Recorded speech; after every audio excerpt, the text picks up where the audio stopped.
Stuart Kroll.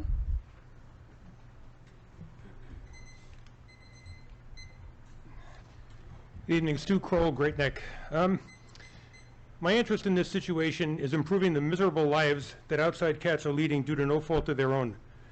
The fault lies with pet owners who dump their cats cruelly on the street with little likelihood of survival. The excuses are varied, the most common being sudden onset allergies, moving, and unexpected medical bills.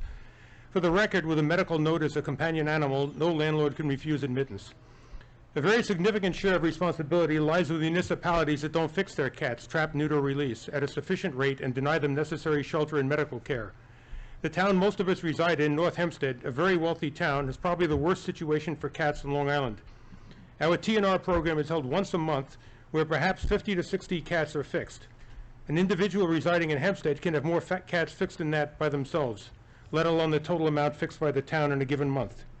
They have an exemplary program in Hempstead, even though their shelter leadership there desperately needs to be replaced. We are the only township in Long Island with no cat shelter. Cats that are found injured or in hoarding situations are the sole responsibility of an already overburdened taxpayer. There are many animal lovers and advocates who are actively expressing their dissatisfaction with this deplorable situation. One example of many of gross neglect on the part of this town occurred about 5 years ago. A woman living in Roslyn, still does, had a tragic house fire. 3 of her many cats perished. She is physically handicapped. Many individuals, including myself, helped her to rescue the remaining cats. Our town had no help to offer. North Shore Animal League offered nothing as well. This deplorable situation started under Cayman, who decided that most of these cats would be euthanized, so I admit them.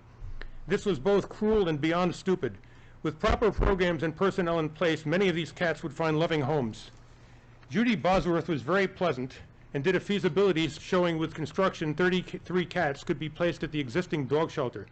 This is far from ideal, but why has this not been acted upon? Instead, we continue to leave these cats to suffer and die on the streets. Mr. Senna, when you were running for office, you signed a petition with 2,000 other individuals calling for a cat shelter to be built.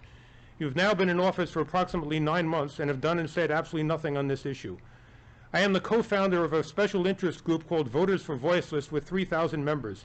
It is basically a group supporting animal rights and endorsing candidates that believe in this cause, and of course, not endorsing the ones that don't. This board sits here month after month and chooses to ignore this issue and instead gives $350 to homeowners for plantings. I like plants as much as the next person, but they're not dying on the streets. Your silence is tantamount to allowing this horrendous situation to continue. We are increasing awareness of what's going on here at a geometric rate, and we are holding the entire board and the supervisor responsible and will actively continue our efforts to spread awareness. And I'm also now calling for a public hearing on this matter at the earliest possible convenience. Thank you. Thank you, Mr. Kroll.